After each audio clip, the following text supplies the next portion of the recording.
Hello, my name is Debbie Boone, and I want to welcome you to my podcast, The Bend, where we explore how successful people navigated the path and emerged in a better place when life threw them an unexpected twist.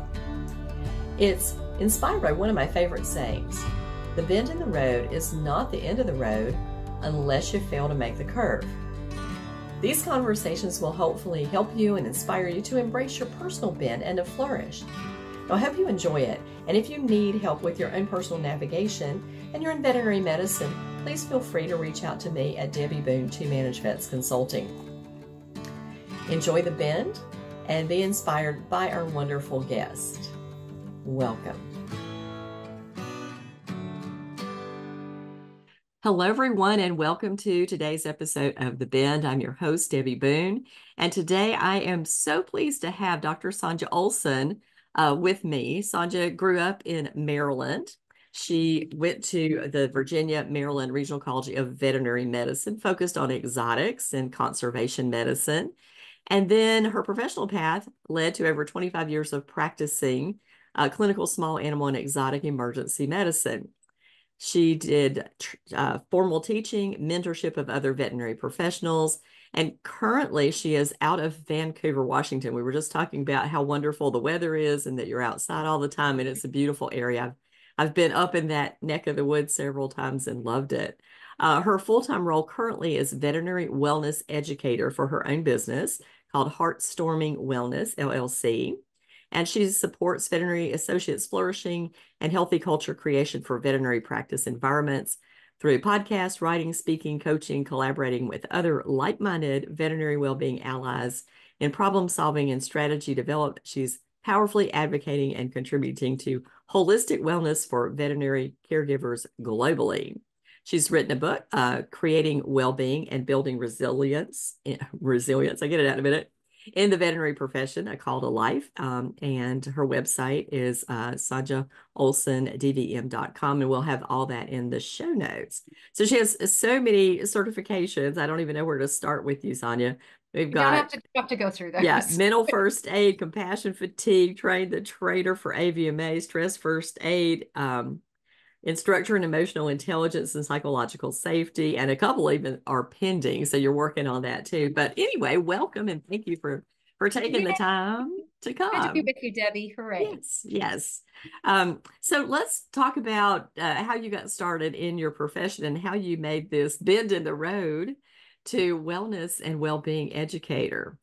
I'm probably one of the handful of folks that knew that they were going to do something with animals and with medicine from a pretty early age. And I was pretty set on it. And it may have zigzagged a little. There was a little bit of a time where I love English literature and writing. And so there was a period of time where I thought, maybe high school English teacher? Well, it was during college, and the courses in pre-med was just, oh man, I was like, do I really want this?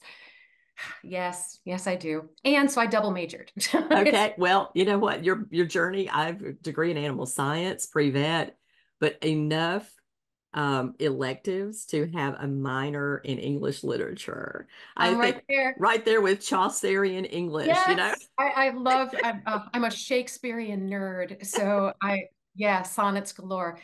So and both my parents are teachers. Okay. So it's in my blood. Yes. However, what's pretty cool is that it showed up in different ways as I went through my veterinary journey. And it ended up being that I really found myself called to be in a space of connection with other humans. So moving towards private practice medicine as opposed to going into the zoo path ended up being a better fit for me. I could still have the opportunity to do exotics and wildlife in that environment. And I had a chance to work with the clients and with wildlife rehabbers and to work with my veterinary colleagues in bi-directional learning. And I really thrived in that space. That it's funny how life turns you these little paths, and you start out, because I was like you, I was going to be a veterinarian. 4 years into undergrad, I'm like, nah, I think I'm done.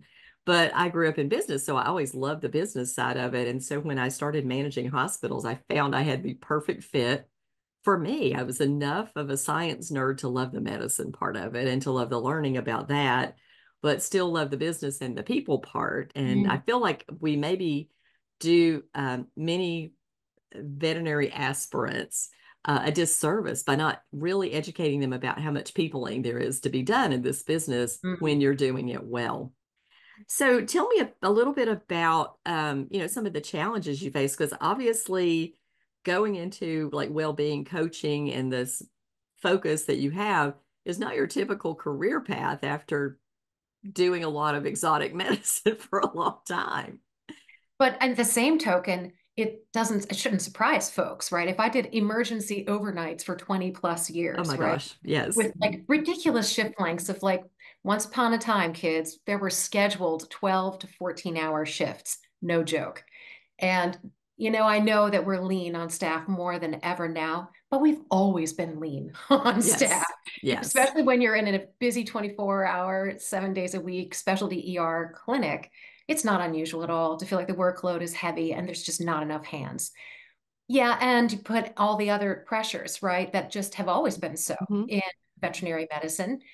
And before we knew what we were coping with as caregivers, there was a lot of stoicism and a lot of stigma around not being okay.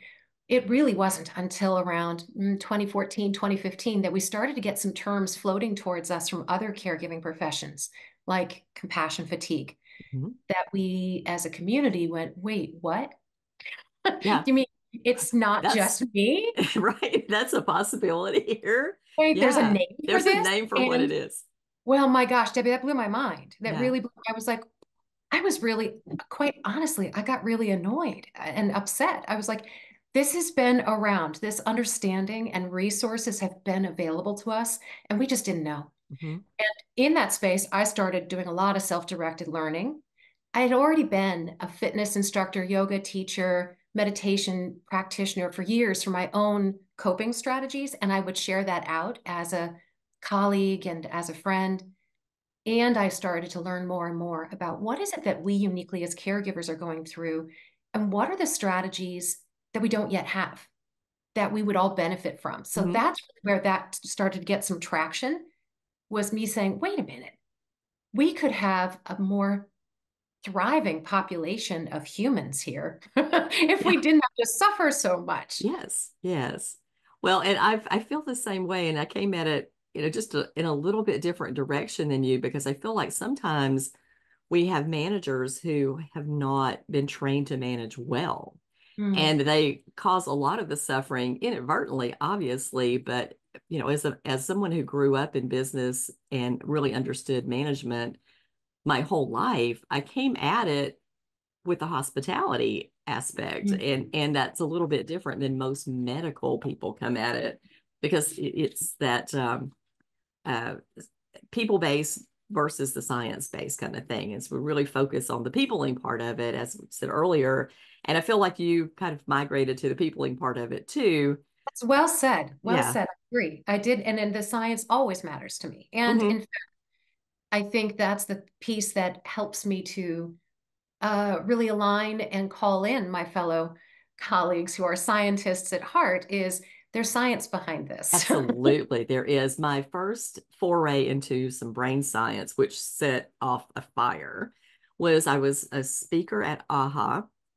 And this is before they had renamed it twice. So I don't know what it was called at that time.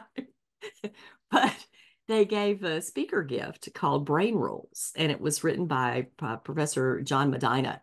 And as I started to read this, the light bulbs just kept bursting. Like this was like fireworks going off in my head, going, there's a reason behind this stuff. I knew instinctively that I had managed this in the human beings that I was working with, but I didn't know that it had a name and a reason. And Mm, there's so much behind it. So then you guys can't see the bookshelves behind me, but they're packed with neuroscience books yeah. and, and things about behavior, human behavior.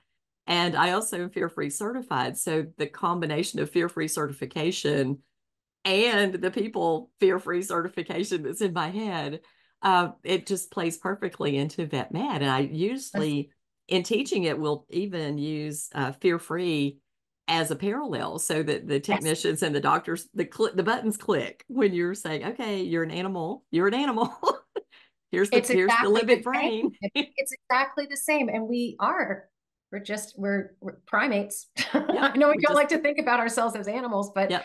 yes, we are evolved primates. Hmm. And there's so many things evolutionarily that are in place that may or may not be helpful and Yes. that we can learn about them. And so that we can navigate them with a little bit more awareness and less being upset with ourselves and with circumstances.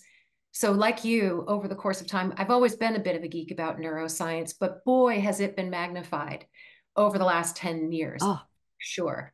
yes. When functional MRIs came out and started to be utilized, I even have one about dogs. Like, does your dog love you? And they were using functional MRIs, trained a dog to watch its owner walk in front of it and watch the brain light up in the same area that a baby's lights up when it sees its mom. And I went, yes, it's not just the food and the snacks, right? It's Now they that's for really our love cat. us. That's for our cats going, oh, there's the food giver. Yeah, that's right. The dogs love you, but the cats are like, okay, they serve me. That's right. That's Here's right. my servant. So I'm really curious. Did you personally have, um, obviously working ER? I managed ER for 3.5 years, and it seems to be it's either feast or famine. So you sit around bored, or it's oh my gosh, especially full moon and look out. The full moon thing is real. I don't know if people believe It it. It is is real. absolutely real.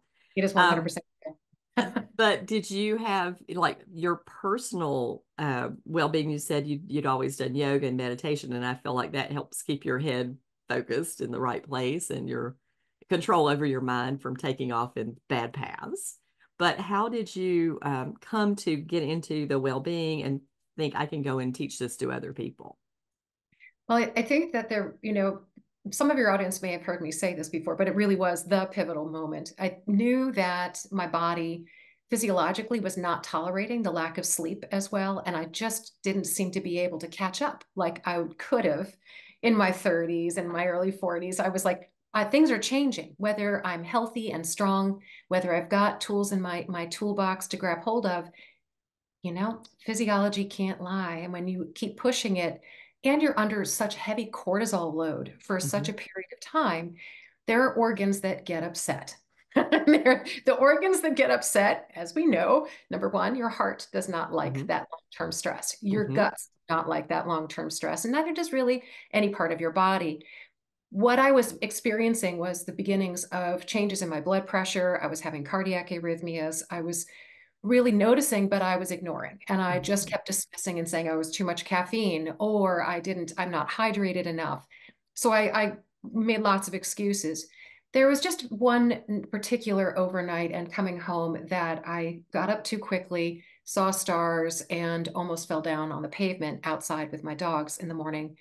And it was also that combined with the racing heart. And when I took off my socks, I had peripheral edema. It was a combination of these things. It was like universe knock knock, knock knock.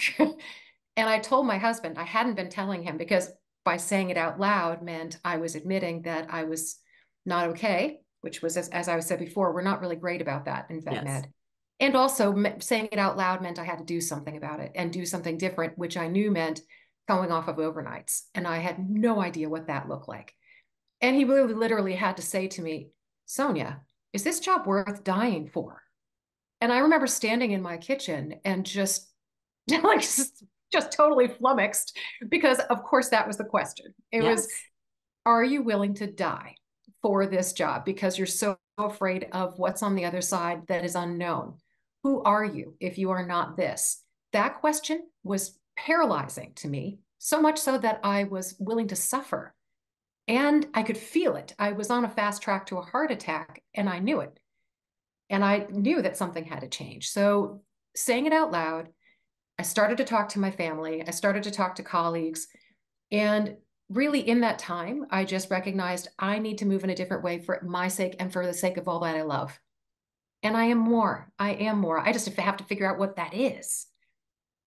And that was a pivotal moment, 100%. What I didn't know is just how crispy fried burnout I was in so many other capacities because I didn't know. We didn't have the Right. language yet. Yes. So I just knew I wasn't okay. And my body was telling me that I Hmm. was not. Hmm. Yeah, I love what you said about the identity because, even for me, I've been doing this since 1985. And to think about retiring, not being in vet med, not having people like you in my life that I can reach out to and talk to and have a common language. I think, oh, do I even want to do that? And I really don't want to do that. But I think I want to um, not do as much of it going forward in a couple of years as I probably have done in the last few. And, much of the stuff I've done in the last few has actually been volunteer work. So I even got into stuff that I really didn't even have to do to do more things in vet med. But that's okay because I feel like a lot of times and we do say this, if we love what we do, we're not really working.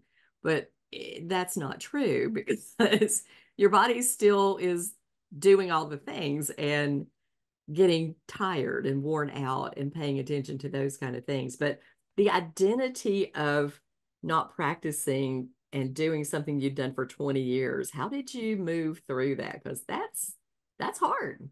It is. And I have now come to put so much more understanding and language around what that experience was.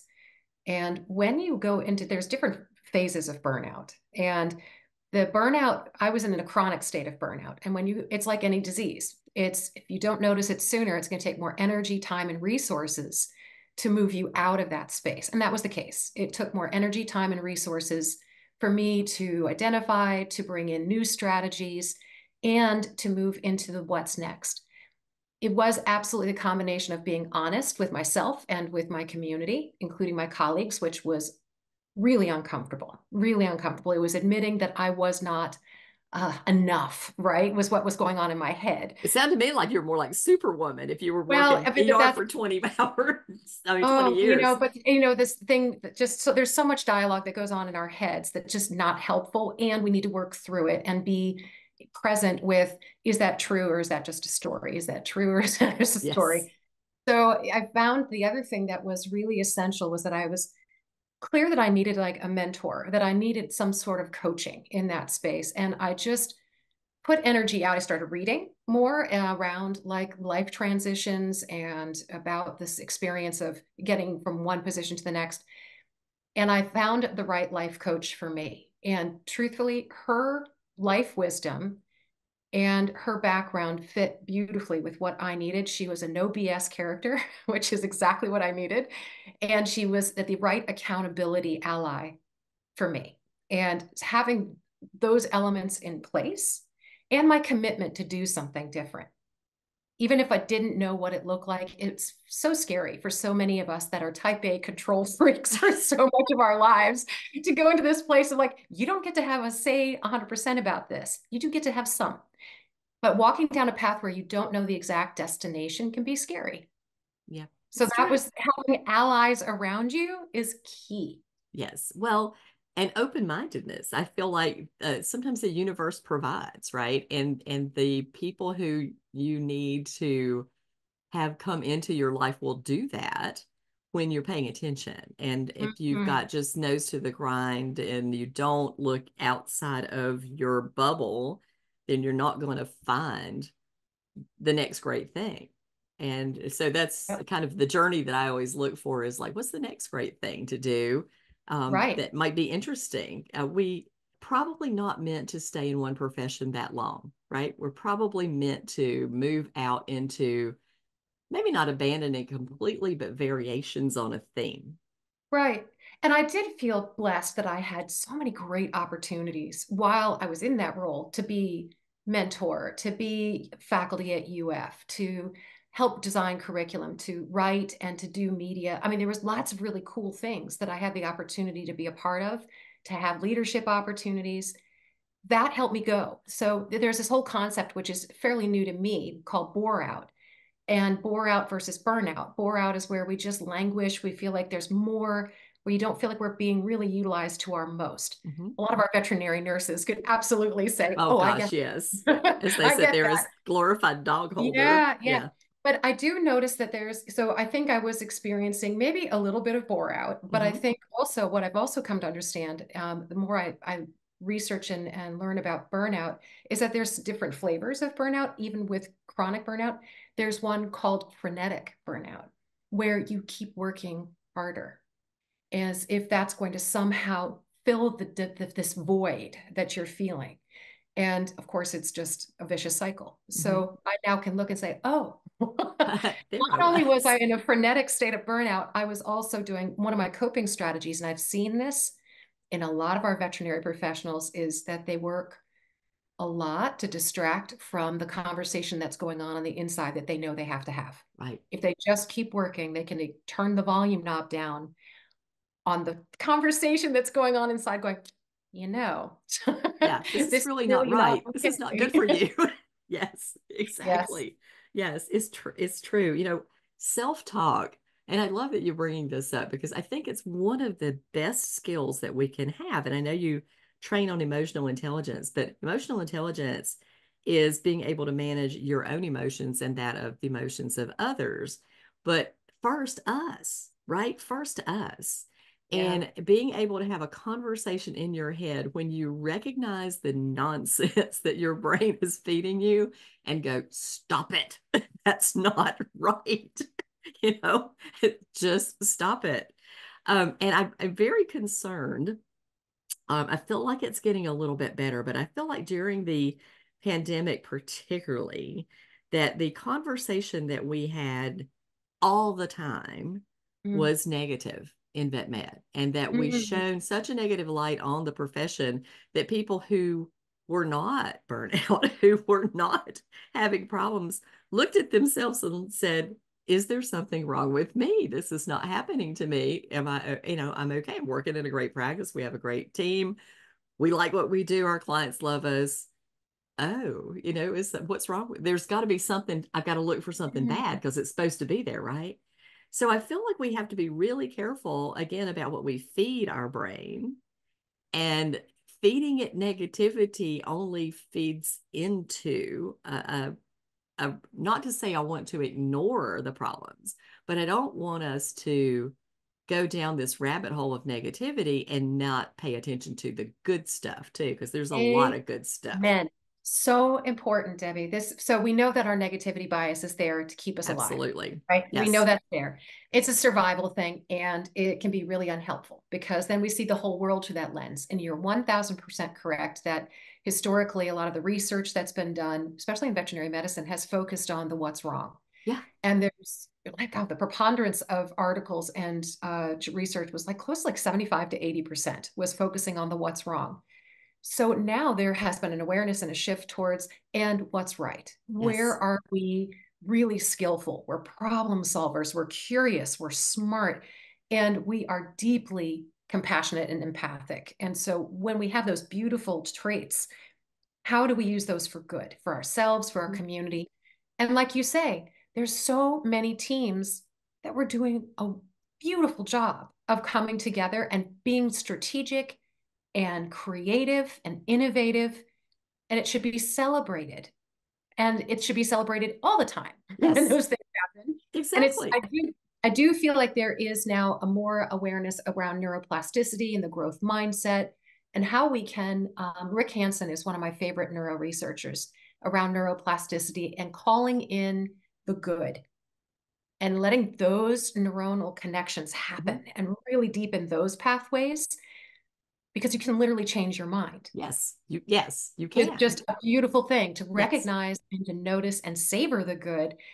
Yes, be aware of when things are potentially concerning, notice them, and be realistic about Yes. it. So, Yes. right? Yes, exactly right. Yes. So I was I think I was speaking again at AHA, and it might have been maybe the last time I did. And I said, look, hey, here's a public service announcement. This was not in my agenda, but I said, stop talking about only the bad things. You are feeding this into your soul. There are so many good things that we do every time we win. Every time something Mhm. that came in was 2 feet in the grave and it walks out wagging its tail, you need to have a party about it. And the clients are bringing, I mean, I used to tell people the first thing that would happen when you came to work in my hospital was you would gain 10 pounds because people gave us stuff. Although we were always being fed by our clients something. And so appreciate the fact that people do feel, that way about you. And also understand that sometimes the energy that you push out into the world is reflected back. And if that is toxic Mhm. and negative energy, guess what? Your clients are going to be Yeah. spicy because you Oh, put it out there. that is such a beautiful awareness to bring towards teams. And it gently touches on emotional intelligence without Hmm. necessarily naming it so. Hmm. Yet we are, I joke all the time about this, but we're basically walking batteries. Absolutely. Down to our We're little electrons and protons and your little neutrons. energy, Yes. packages that are just bumping around into each other. And when we bump into one another, it does matter Yes. because if you are resonating at a certain level, it's likely that that resonance rubs off on the others. Yes. Are you We've the all seen it. magnet? Are you the positive and negative? Are That's you right. the Right. connecting or repelling? Yeah. Yes, exactly. Are you the one that hijacks the meeting? Are you the one that lifts everybody up and Yes. says, you know what, this is tough and we've got this? And, Uh, I and agree. yes. Yeah, Yeah. and I think that's really a beautiful call out is just to notice what energy are you bringing into the room? Who do you want to be? Hmm. How do you want to be seen and treated? And having a breath and a moment to go ahead and prepare yourself before you walk into that exam room, before you get on that phone call with, whomever it is. Take a breath. What can you just leave behind for a moment and so that you can be really fully present with what's this? And how could it go? How could it go better than I could have expected? Yes. Yes. And just training those active listening skills. I think, now veterinary schools are teaching 2 weeks of communication. Woo. Um, Better than zero, but we can better do. than we can do so much better than that. But understanding, our own emotions and learning emotional intelligence skills and how our brain is working is so valuable. And I feel like I've been talking about this stuff for 17 years now. And I see who attends my class. And it's the managers, it's the receptionists, it's the technicians, and the doctors are all like going to remove fish tumors off of something somewhere, right there. Like, let me go do that. Because the assumption and the self-awareness, which I absolutely love any of Dr. Tasha Yurich's stuff about self-awareness, is that people think they're good and they think they're better than they are. And I mean, I've been doing Mm. this my whole life, and I think I'm better than I am because I know that sometimes I have failures. I've been married 46 years and we still get into arguments. So I know that I am not And always good at this. constructive conflict is good, isn't it, Yes, Debbie? it It's a is. sign of a healthy relationship. It So, is. I yes. remember reading something one day about a couple who'd been married over 50 years and said they had never had an argument. I said, either this is the biggest lie in the universe or these are the most boring people who ever set foot on the planet. Just don't talk or interact. They're in separate Exactly rooms right. all together. Yeah, exactly. So, we can learn these skills Yes. and focusing on the things that you teach. Um, so let's talk about your teaching because, you said your parents are teachers. I feel like I've migrated to teaching, more than doing a lot now. But how do you reach the people who need to be reached in your teaching? Networking, 1000% networking. I mean, it's the name of the game for any entrepreneur, for sure, as you know. And it's a matter of finding spaces of trust and of relationship because these are vulnerable topics and these are spaces where folks don't yet know, which is uncomfortable. That vulnerability of not yet knowing is a really uncomfortable space for those who are used to knowing and being the smartest in the room. Yeah. Ooh. So, how do we get in there? And you called it, and it's true. I find that our front desk staff, our nurses, and our managers are in the room faster than our clinicians. And there's heaps of reasons behind this, right? There's conditioning, there's personality traits, there's all sorts of stuff that gets in the way of clinicians giving themselves permission to be in the room and to receive the support and the knowledge that really would help them really feel better and to thrive in their lives, personally and professionally. So, how do I get in the room? I think it's trying to bring topics that feel practical and relevant, partnering with allies that have that relationship, that have that trust, or are respected for being the spaces, for example, the different veterinary conferences that really bring in quality content, and people know that is so.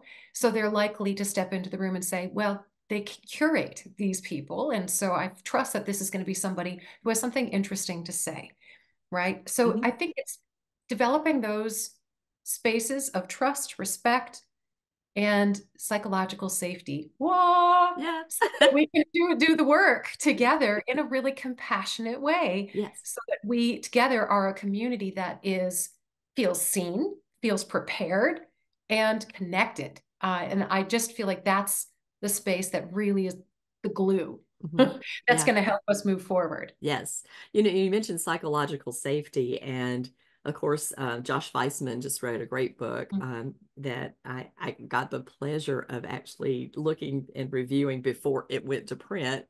And so I knew how awesome it was. And of course, Phil Richmond does a lot of this work too. So I think I'm seeing more out there in the world about psychological safety. And let's talk a little bit about that because, it might be a term that people don't know. And define that for us, if you would. Sure.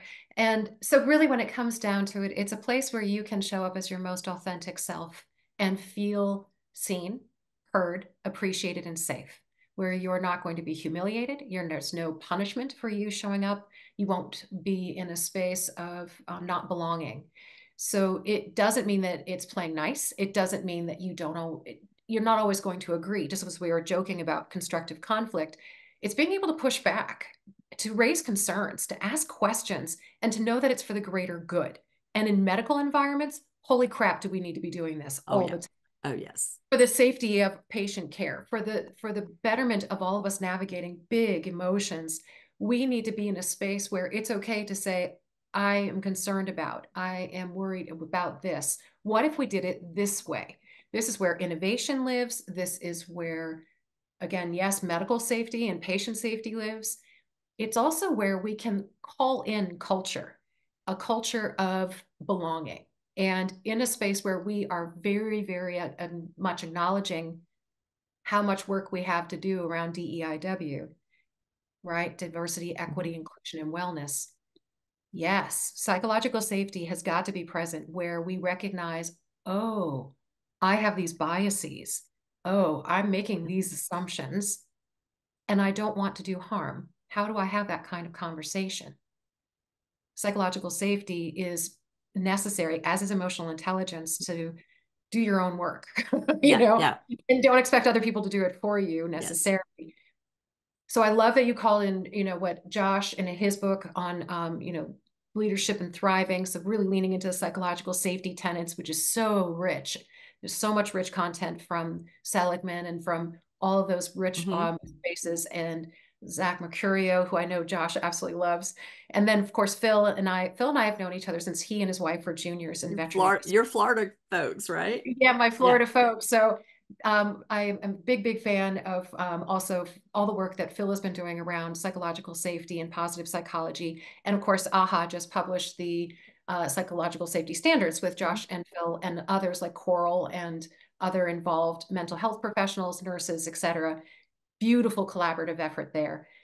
So I do agree. There's more awareness of the what, and now it's the how. How Right. to bring it to life. Yes. Yes. And I feel like one of the things I try to get people to do is when I'm teaching hospitality skills, is to look at the Harvard implicit bias test Mm, because I'm shocked at my own biases. And I feel like it is illuminating to people to find out what their biases are because yeah. the by definition, implicit bias means you're not aware of them.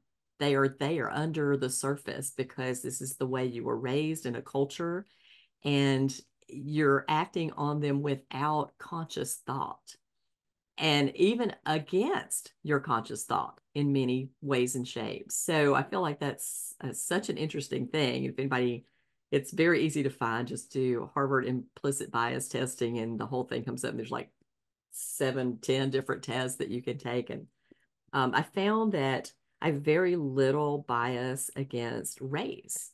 And that has to do with how I grew up. I grew up in the kitchen of a restaurant that all the black people worked up there. So as a child, I was surrounded by black people, very comfortable in that culture. It wasn't unusual to me. It was my norm. There were no Asians in my world. So I have no bias against them because I didn't even know anybody until I got out into the world. It was a really small little town in the South. But these are the kind of things that I feel like are surprising to people because they were like, no, I'm not. I have no biases. Yeah, you do. You just Mm. don't even know that you Are do. you breathing and are you human? And Exactly. if you have Yeah. biases, I love the idea also. I'm glad you brought up that particular assessment because it's really a well-known one. Hmm. And for folks just remembering that there are many different types of tools out there for Hmm. assessment.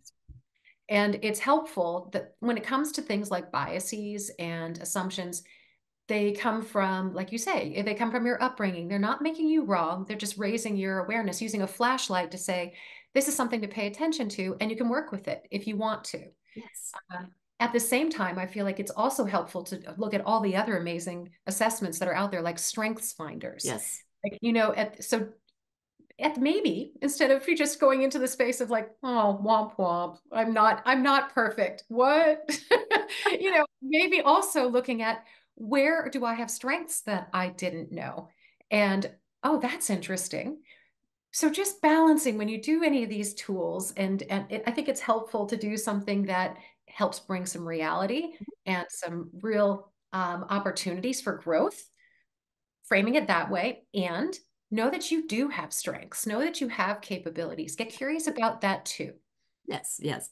And your natural preponderances. I feel like knowing I've used disc profiling for many, Mm, many years, and I use it a little bit differently than most people do because I used it to show teams how to customize service experiences for their clients.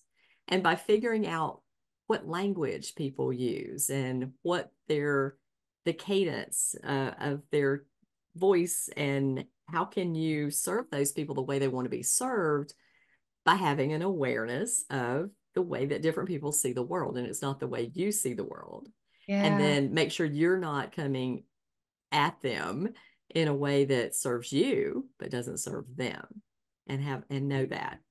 I love it. And that just raises me back to psychological safety to remember to bring up cultural humility as such an important piece of being in the environment of wanting to do good in the world.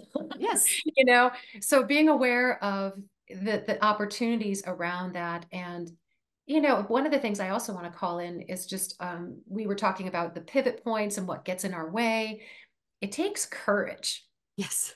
It takes courage to move when you get stuck, to admit when things are not okay, that you need help, that you don't know yet, that you're curious enough about what is up for you, that you're willing to do these assessments and to know the truth around what's going on. That takes courage. It does. It And does. yeah, on the other side of courage, though, is you're moving away from fear. You're moving away from that languishing, stuck place of Mhm. frustration and into connection and into creativity and innovation. So calling up that courage. Yes. Yes. Sometimes you need some help with that. Yes. Sometimes, again, it can't be just you. You call in the resources. And if you aren't sure where your resources are, boy, that's a really healthy space of reflection. Yes. Yes. It is uncomfortable to shine lights on your imperfections. And I feel like even as a speaker, and you speak as I do too, and then they do those evaluations, and you get these evaluations back, and 99 people in the room go, "Oh my God, you're the best speaker I've ever heard." And there's one, and you chew on that one review. Like, what do you mean I wasn't perfect? What do you mean I wasn't But a great speaker? that's the one where you can learn the most, isn't it? It's true. It is That's the true. tough feedback that we need so Yes. that we can grow. If we Yes. didn't land with somebody, what is it that they're offering? What is Yes. it and recognizing that also it's just their thoughts, their Right. opinions. So take Yeah, from it the opportunity to grow and to learn, and ouch, try not to take it so personally. exactly. Well, I've had over the years probably trained over 10,000 students when I was training the Patterson. I've taught those classes for 11 years. And, for the most part, people were very kind and they enjoyed the classes and they got a lot of learning out of it. But every now and then you get one that would say something and I go, you know what? This is probably right. I need to change the story because there's a place for everybody. And I am a self-confessed medicine snob. I grew up in AHA accredited hospitals with great doctors and bells and whistles stuff. And that's what I want for my own animals, but there is a place for everybody in this world. So I learned from feedback that I needed to change that. Now, there's other feedback that you can tell is that somebody is just trying to make themselves feel better about themselves because you called them out on some stuff that made them uncomfortable. And you go, okay, I see where you're coming from too. But that comes from maturity and learning how to react appropriately to that. I used to thank my clients for complaining, and they would look at me bewildered and go, why are you thanking me? I thought I was just being a pain. I went, no, if you don't tell me I don't know, if I don't know, I can't fix it. So thank you for helping me fix this problem that I didn't want you to have, and I certainly don't want anybody else to have it. You have done me a favor. And when you go into these circumstances, thinking like that, thinking it's a Mhm. learning tool, it's not anything that's necessarily wrong with me as a human being. These are just behaviors that you can change. And even in coaching your staff, we tend to be more accusatory than giving coaching. And that's why we avoid it, right? That's why we don't want to go into conversations with our staff that go, this behavior that you did is inappropriate. We want to maybe call it out in a staff meeting, and then the whole staff is like, did you do that? I didn't do that. No, I didn't do that. But the one who did it is just sitting there clueless because you didn't call them out on it. But we need to move into those uncomfortable conversations, but look at them as, if we don't give people feedback and if we don't accept feedback and ask for it ourselves, Mhm. then we never can get better at what we do. Do you know the term ruinous empathy? Ruinous empathy. No, I've not heard Ruinous that. empathy from Kim Scott's Radical Candor book. Oh, And it comes from just, you're not doing anybody any favors by just placating and yes. enabling bad behavior Yes. or poor. I mean, they don't grow, they don't learn. Right. Help them to understand that there is opportunity to do different, do better, that can make that opportunity hopefully something they can grow within, Yes. or to recognize this is not the right space for me. Right. Because sometimes you are the individual that helps somebody give themselves the permission to say, stop, this is not for me. And Mhm. now that I have this feedback, I can say that that is so. They may not like it in the moment. It's true. However, you are supporting somebody's growth and evolution by giving that really well thought through feedback. Mhm. Feedback is a gift, right? Yes. Feedback is a gift if done well. So as Brene Brown says, clear is kind. Yes. So Yes. And it clear is kind. doesn't have to be mean. I think that's the No, thing. no. People get really aggravated with others and they stew on whatever this problem is until the point their emotions take over and their logic is gone. The goal is to move into these discussions with logic first before emotions take over so that you can coach appropriately, and then give the right feedback. I have several young practice owners that I work with. They've been owners 1 year, like their anniversary 1 year, and they have had to have a couple of conversations that are hard, and so they want to avoid them, and then they get upset with them because they feel like they're the boss and they should be able to do these things. And look, you've got to be brave. It's uncomfortable. Own the uncomfortableness of it, but you can never get the practice that you want, build the culture that you dream of until you have these conversations and you direct the traffic. It's the behavior. It's Yeah. not the people. They're good people. It's okay, but they're having a bad behavior, just like a 2-year-old, and you stop the 2-year-old from having hissy fits in the middle of Walmart. You just don't let that happen. Absolutely. I mean, I think that's really wise, you know, coaching and support. And for folks that are in a space of feeling like they are not skillful around conflict management or around tough conversations, tough compassion, and and communication skills. You mentioned, earlier about where we're at with training our nurses and our doctors around communication Mhm. skills. Such opportunities to grow where we're Mhm. practicing. And I think in our newer schools they are doing that. They're starting to have more real world scenarios. They're having role play uh, of situations that are tough, and so they can Mhm. practice. So I think there's more of that being developed. There are mentoring programs out there like Ready Vet Go. Mhm. There's Mentor Vet. So there's places like that also that can help provide strategies and skills if people are feeling like they're lacking, and going to conferences and getting in those rooms and talking with colleagues and hearing, oh, they're going through this too. It's not just me.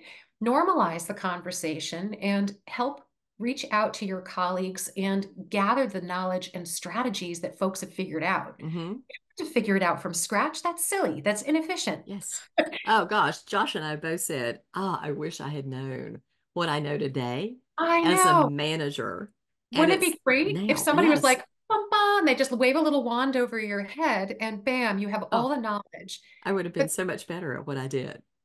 like it takes life wisdom, it Hmm. takes humility, it takes curiosity, and it takes courage to get into those spaces, as we were saying, that's the I don't know yet mind. Hmm.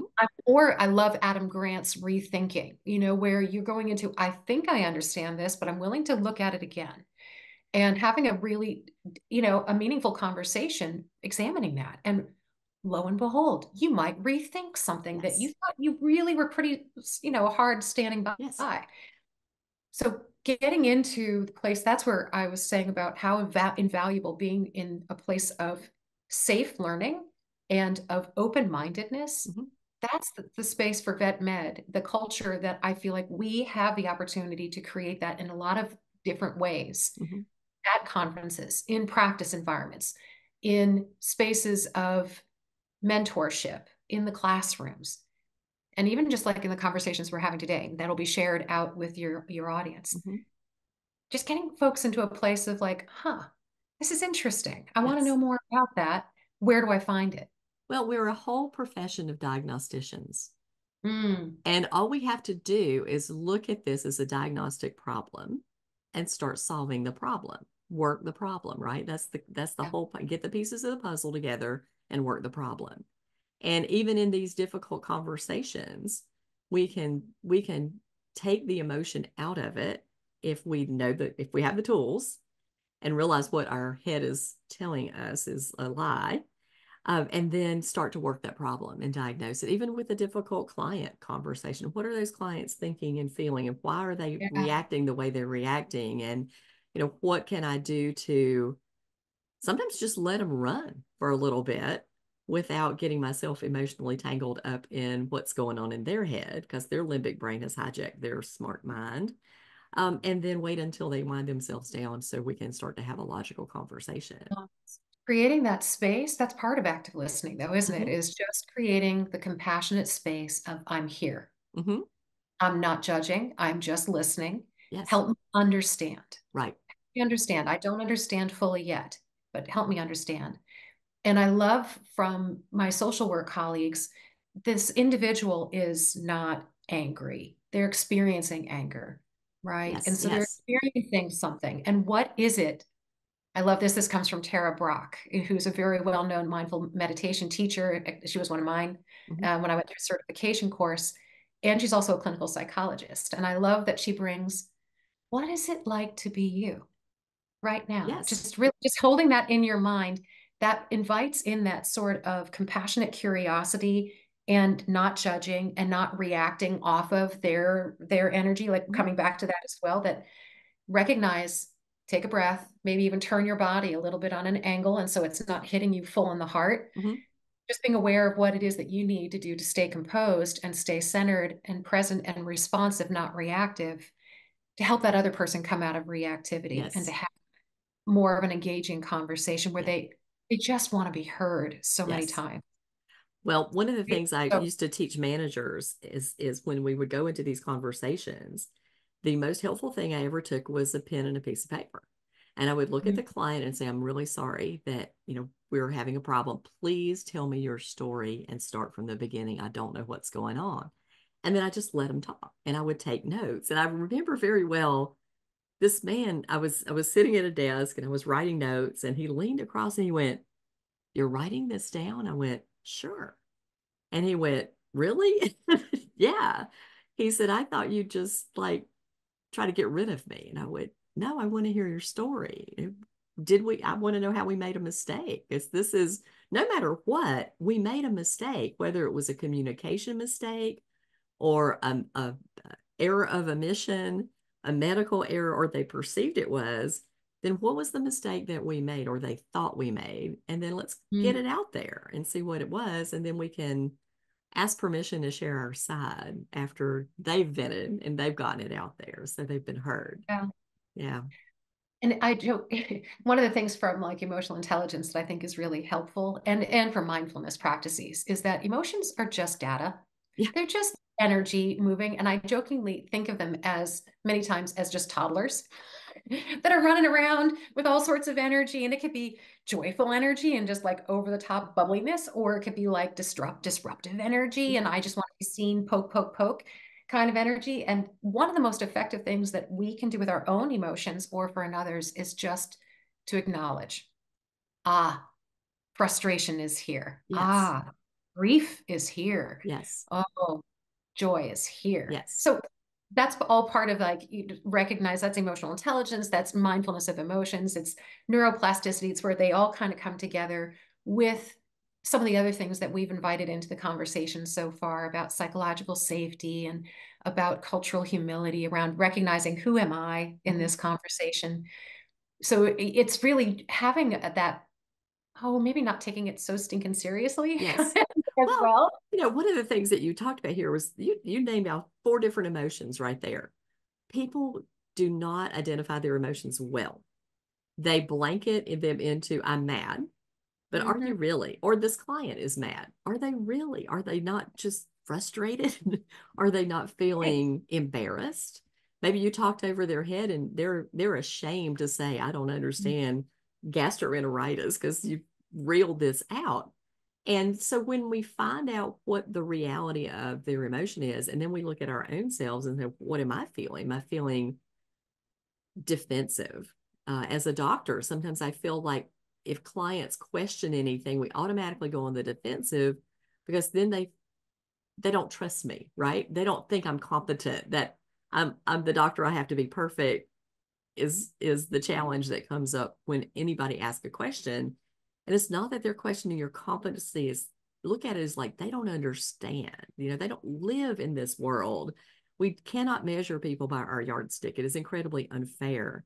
And when we realize that the general population is so medically ignorant to the level that we are shocked at their ignorance, then we will do a better job communicating with them and not getting defensive when they question what we're doing. Because I started asking my students, and I know the audience has heard me say this a dozen times, but I started asking my students, how many of you have had a client who comes into your practice that does not know if their dog is male or female?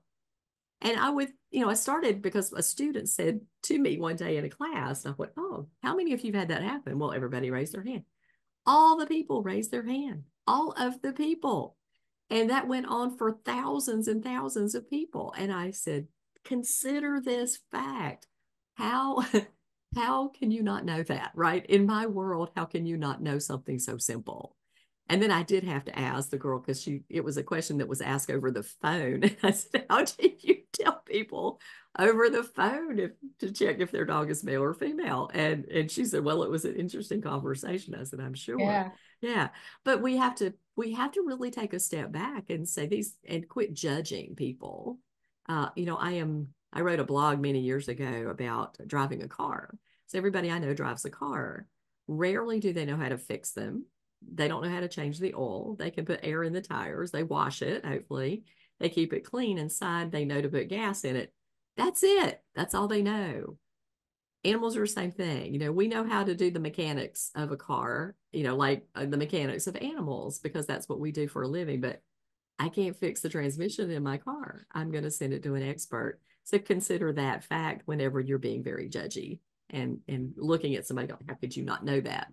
Well, how So could, helpful, yeah, so helpful, yeah, right? Have a real world example of where you don't know. you don't know. And Do you your, rely on other people's knowledge, wisdom, and expertise to help you. that's And exactly you right. appreciate when they don't, explain it to you, That's right. in That's such a exactly, way that you're just like, oh my God, I'm not an idiot. yes, I need it explained to me. And so I understand what to do. exactly. Put it in So terms that people can relate to talk to me in in English. their I world. have a brain and we'll get there. Yes, Really show that same courtesy. exactly. It's like And talking to, I always equate it to as like talking to an IT professional when they start talking about bits of server and code and like, wait a I know. minute, you got to back that up. Different languages.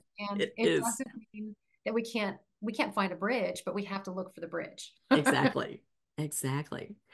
So tell me, I love to talk to people about like what they're proud of in their work. Do you have some things that how you think your work is improving vet med as a whole? I feel like one of the things that I can be very proud of is that I am being my authentic self in this. And I'm coming forward not as expert, but as somebody who really cares quite deeply about our profession, about the people who have chosen it as a life path, and the impacts that we have in the world. I'm very proud of that. And I think that veterinary professionals need to take a deep breath and recognize how awesome, Yes, how yes, awesome they are every day. And they're yes. making amazing impacts in large animal, small animal, industry, academia, zoo. They are making impacts with the animals that they care for and with the animals that are out there in the world. And very importantly, for me, where it comes back home to conservation medicine and my Mm, care for the world, what I feel like I'm contributing to also is that people, when they are more informed and they are healthier, do less harm. mhm, So I feel like this is not just vet med. This is how do we help humans feel seen and heard and cared for so that they are more likely to do good in the world mhm, and to care about that. mhm. So I feel like I'm coming back to my conservation heart in that I hope that we can foster a global compassion for each other and for the world that we live in. Yes, yes. And realizing that we are not alone. We are part of the human tribe and the tribe of man and animals. We all interact together. I mean, the things that are happening now in the mountains of North Carolina are killing me. I've spent so much time up in the Blue Ridge Parkway and spent my 45th wedding anniversary in a cabin in Blowing Rock, and to see the devastation that's happening in that area is it is so overwhelming. I have a client who has a practice up there who has, had an inch of mud in the whole bottom floor of her office, and the service and search and rescue dogs need veterinarians. And so think about even that, to be able to Yes. help in those situations. All these animals are coming down from mudslides that have injuries, and dogs that were swept away are coming back to their homes and they're hurt. And that's what we're there for. That's what we're there to do. It's So, yeah. phenomenal. Veterinarians and veterinary professionals are showing up in areas like that of climate crisis. They are showing up in war zones, worldwide vets, Hmm. going and embedding themselves in Ukraine to care Hmm. for animals. I Yep. mean, beautiful work being done. Project Rabies. I have so many friends that are doing that Yeah. right now with India and with Cambodia. Oh, follow your service heart. Yeah. If it feels like you're languishing, find opportunities that spark you again and Yes. remind you of all that you are and the good that you can do. And most importantly is what's your beingness, not just your doing. Hmm. Come back to your heart and what is it that really got you excited about this stuff in the first place? And maybe there are different ways to show up and contribute that keep you going doing what you are doing, or show you a different path that you're like, that's fascinating. I want to do more of that. And Because there's in there's that excitement comes the courage to go, I'm going to go explore that. The opportunity is out there. And, you mentioned a little bit earlier, and I always like to talk about the value of the network and the old adage that your network is your net worth. But if you are doing good in the world, it takes others to help you get there.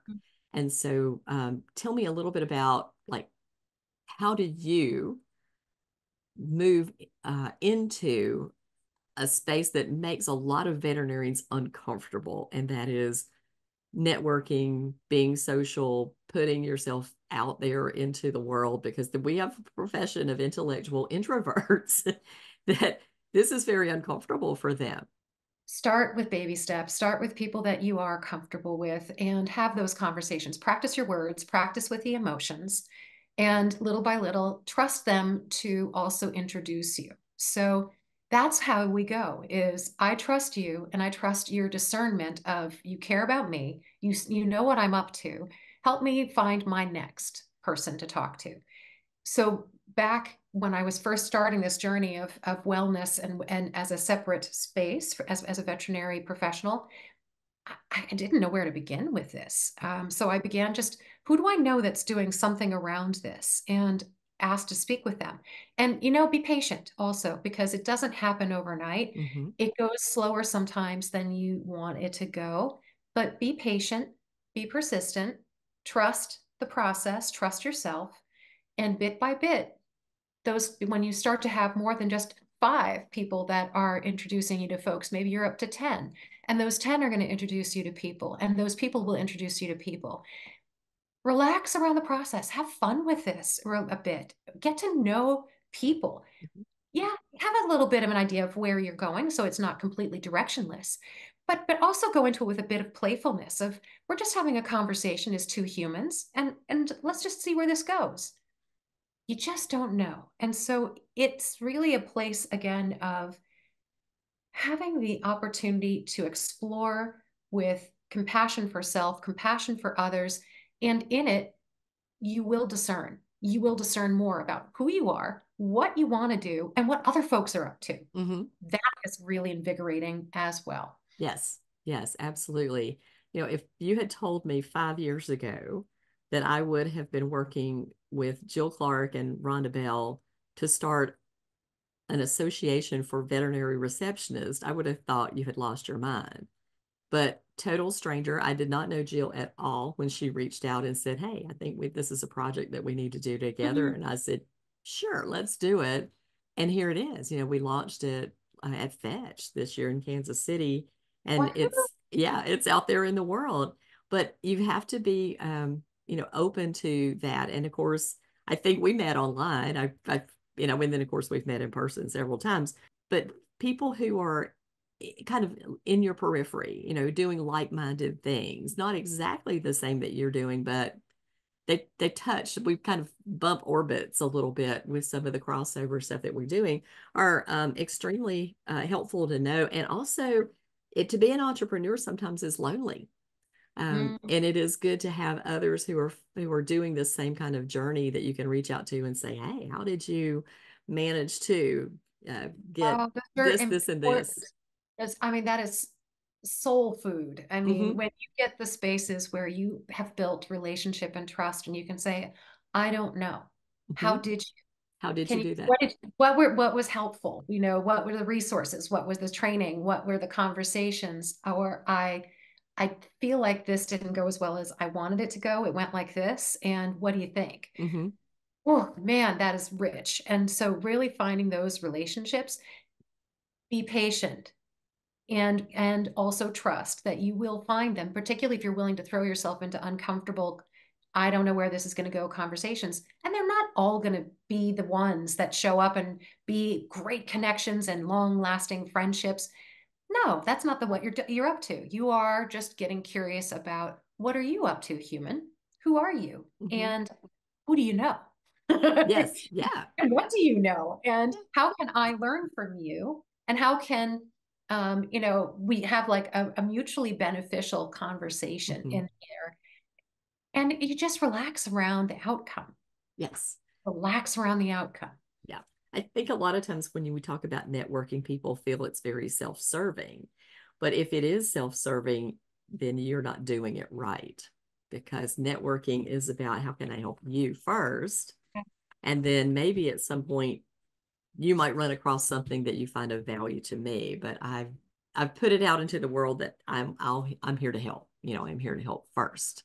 And Mm. that's, for me, that's fun. My favorite thing on earth is matchmaking and putting I people love together. matchmaking. I know. I Yeah. love and it is a joy. I mean, and that's something that is one of our superpowers, Debbie. Mhm. I mean, and there's others that come to mind immediately that I know. Phil Richmond is one of them. Yes, yes. So there's just people who you immediately think of. They're like, oh, they are so and my friend Alyssa Magis, who Oh, also is like, listen. oh, you know who you need to know. Oh, Yes, goodness. I yes. mean, when you have friends like that in your corner, you are not alone. You are You not are going to alone. find your people and they will help you. Exactly So, right. just know, trust that there is good. There's good in the world. There are good people There are out good people there. in the world. And maybe try to be a good person yourself in that Yeah, conversation. exactly. You know, Exactly. contribute, as you said, to the energy of good Yes. as you go forward. Yeah. Yes, absolutely. Well, our time is, we could have done this for a long time, I think, but our time is running out. Any final words of wisdom, anything you'd like to Yes. say about yourself, your company, a favorite book? We've mentioned Yes. several. Thank you. This was super fun. And thank you so much, Debbie, for the conversation, but also for you and all that you contribute and all the ways that you do. I am very, very grateful to know you. And Oh, thank you. And thank back you. to you. I feel like this is the wave of the future for us is for vet med and to talk of the positive and to calling in compassion, satisfaction, and eudaimonia and ikigai and all of the good words of living into purpose and meaning. Mhm. There is a book, and I wanted to read a quote because it's actually a quote about accompaniment and about allyship. And the book is A Manifesto for a Moral Revolution: Practices to Build a Better World, and it's written by Jacqueline Novogratz. And it's a couple years old, but this particular quote, every time I read it, I get a little verklempt. It's just a beautiful, beautiful quote. This is the secret of accompaniment. I will hold a mirror to you and show you your value. Hear and bear witness to your suffering and to your light. And over time, you will do the same for me.